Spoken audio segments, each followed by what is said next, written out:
ცხოვრებაში ზოგჯერ ყველაფერი გეგმის მიხედვით არ მიდის, ამიტომ მოქმედება სიტუაციიდან გამომდინარე გვიწევს. რესლინგშიც ასეა. მატჩების და საუბრების განმავლობაში ბევრი რამ შეიძლება არასწორად წარიმართოს. ყოველივე ამას ისართულებს, რომ ძირითადად ყველაფერი პირდაპირ ეთერში გადაიცემა. შეცდომით შესრულებული მოძრაობა, დაზიანებების მიღება ან მოულოდნელი შედეგი, რომელიც შოუს თავდაყირა აყენებს.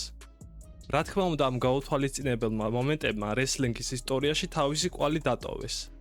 დღევანდელ ვიდეოში ისეთ მომენტებს შევეხები, სადაც თითქოს ყველაფერი გაწერილად და კარგად გაკეთდა, მაგრამ რეალურად ეს არ იყო სცენარში გათვალისწინებული. მეათე ადგილი.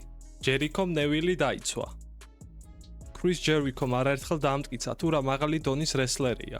არა მხოლოდ რინგზე ჩატარებული სამუშაოთი, არამედ მისი იმპროვიზაციის უნარით.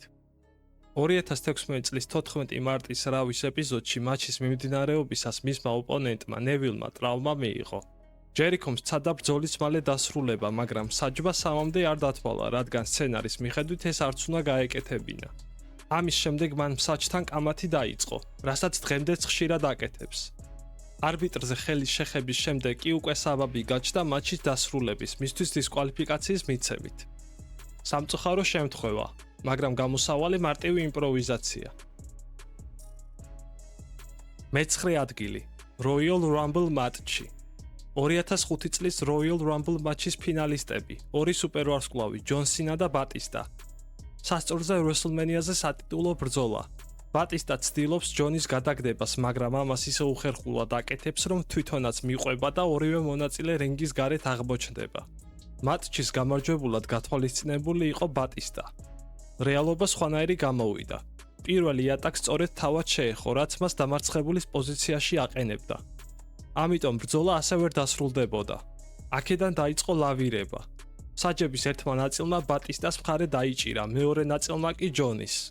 ამ დროს განრისხებული ვინს მიკმენი გამოდის კულისებიდან და რინგზე ასვლისას ისიც გაუთვალისწინებელ სიტუაციაში ვარდება. ორივე ფეხზე კუნცი წვიტავს და ასე დამჯდარი უწევს მატჩის განახლებაზე მითითების გაცემა. დიქტორს ხმის ამოღების დროც არ მიეცა და ბატისტამ ჯონი უკვე რინგიდან მოისროლა. დევი აშკარად ძალიან აიჭრა. მისგან განსხვავებით სინა სიტუაციაში გაერკვა, რინგზე ბრუნდება და ახლა ისაგდებს გარეთ. სიტუაცია ისევ თანაბარია. როგორც იქნა გამოაცხადეს, რომ მატჩი განახლდა. ბატისტამ სპაინბასტერის შემდეგ ჯონი ბრძოლიდან გამოთიშა, რითიც WrestleMania-ზე მონაწილეობა გაინახდა. მატჩის ბოლო მონაკვეთი ისე კარგად გათამაშდა, რომ ძნელია დადგმული არ გეგონოს. მერვე ადგილი. ემას მოულოდნელი გამარჯვება. რესლინგში ეს ერთ-ერთი იშვიათი შემთხვევაა, როცა არასწორი ადამიანი ხდება გამარჯვებული. 2015 წლის 26 აგვისტოს NXT-ის ეპიზოდში შარლოტ ფლერი, დეინა ბროუკი, ბეკი ლინჩი და ემა ერთმანეთს უპირისპირდებოდნენ. მატჩის გამარჯვებული შარლოტ ფლერი უნდა გამხდარიყო, მაგრამ როდესაც მსაჯმა ემასთვის დათვლა დაიწყო, ბეკის არანაირი წინააღმდეგობა არ გაუწევია. ემამ თვითონაც სცადა სიტუაციის გამოსწორება, მაგრამ უკვე გვიანი იყო. მსაჯმა ის გამარჯვებულად გამოაცხადა. როგორც შემდეგ გაირკვა, ბეკი რეალურად ჩავარდა ნოკაუტში და ამიტომ ვერაფერი ვერ მოიმოქმედა. მეშვიდე ადგილი. ბროკ ლესნერი Money in the Bank-ზე. 2019 წლის Money in the Bank-ის მატჩი. მუსტაფა ალი კიბეებზე ადის, ქეისის მოხსნას ცდილობს და ამ დროს დარბაზში ბროკ ლესნერის მუსიკის ხმა ისმის. ალი გაუცებული იყურება. შეიძლება იფიქროთ რა გაუკვირდა, არ იცოდა რომ ბროკი აპირებდა გამოსვლას. რეალობა ასეთია, რომ მატჩში მერვე მონაწილე ბოლო წამამდე უცნობი იყო. ყველა მიცოდა რომ ბოლო რესლერი მოიგებდა ქეის, მაგრამ ვინ იქნებოდა ეს უკვე არა. ლესნერმა ალი კიბიდან ჩამოაგდო და თავად გახდა 2019 წლის Mr. Money in the Bank-ი.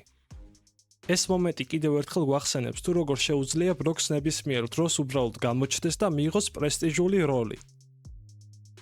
მეექვსე ადგილი. შეინ მიკმენი და ნამდვილი მინა. თუ რაიმე სიმაღლე არის, სადაც შეიძლება ასვლა და იქიდან გადმოხტომა, დარწმუნებული იყავით, რომ შეინი ამაზე უკან არ დაიხევს. ეს შემთხვევა არ ეხება არანაირი სიმაღლიდან დაშვებას. საუბარია 2001 წლის King of the Ring-ის pay-per-view მატჩი შეინ მიკმენსა და კურტ ენგელს შორის. კურტ ენგელი შეინს შუშისკენ ისვრის. იმის მაგივრად, რომ მას მინა გაემტრია, მიკმენი ძირს პირდაპირ კისრით ეცემა. ეს მოძრაობა საკმარისი იქნებოდა ყალბი მინის დამსხვრევისთვის, რომელსაც მსგავს სიტუაციაში იყენებენ. ასეთი შუშის დამზადება კი სიმინდის სიროფის და შაქრის ნარევის გამოწვით ხდება. მისი ჭამაც კი შეიძლება საშინელი გემო რომ არ ჰქონდეს. კარგი დაუბრუნდეთ მატჩს, სადაც უხერხული მომენტი შეიქმნა. რა თქმა უნდა, მიქმნელმა თავად მისცა ამის უფლება. მისი ეს აქციელი ნამდვილად დასაფასებელია, რადგან შოუსთვის ამას ბევრი ნამდვილად ვერ გარისკავდა. ასეთ მდგომარეობაში შეინ მიქმნელმა მატჩის გაგრძელება მოითხოვა. კურთ ენგელისგან რამდენიმე ფიცრის ჩარტყმის და ენგელს სლემის შემდეგ როგორც იქნა ბრძოლა დათმო. მეხუთე ადგილი, შონ მაიკლსის გაფორმება.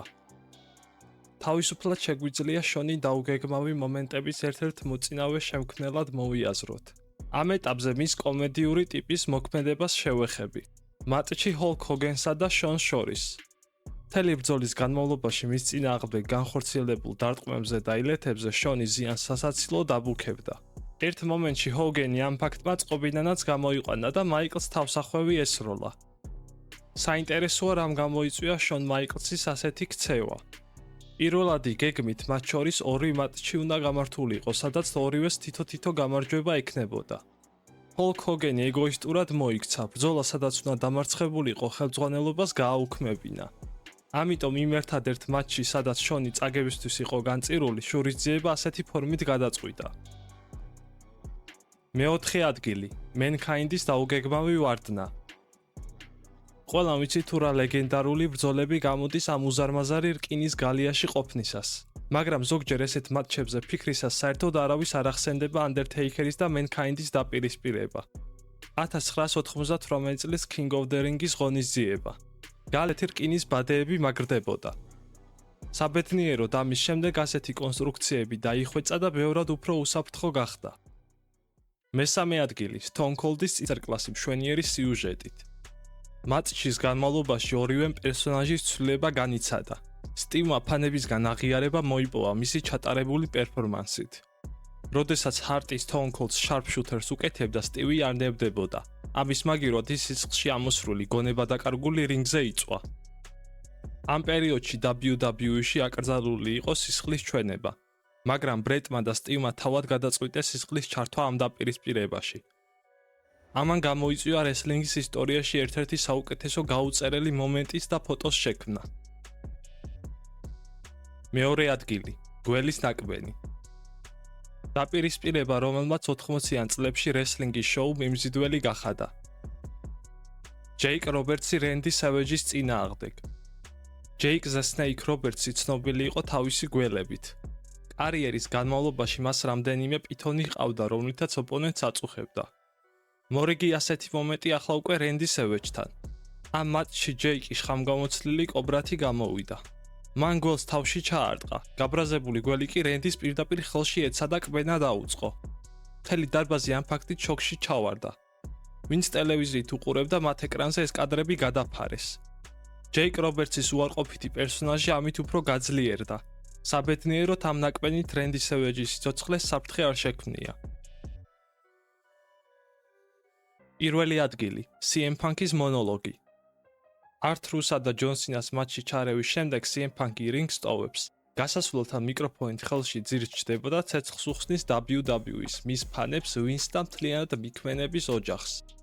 ეს მომენტი დასამახსოვრებელი გახადა იმან, რომ მისი საუბარი რეალური იყო.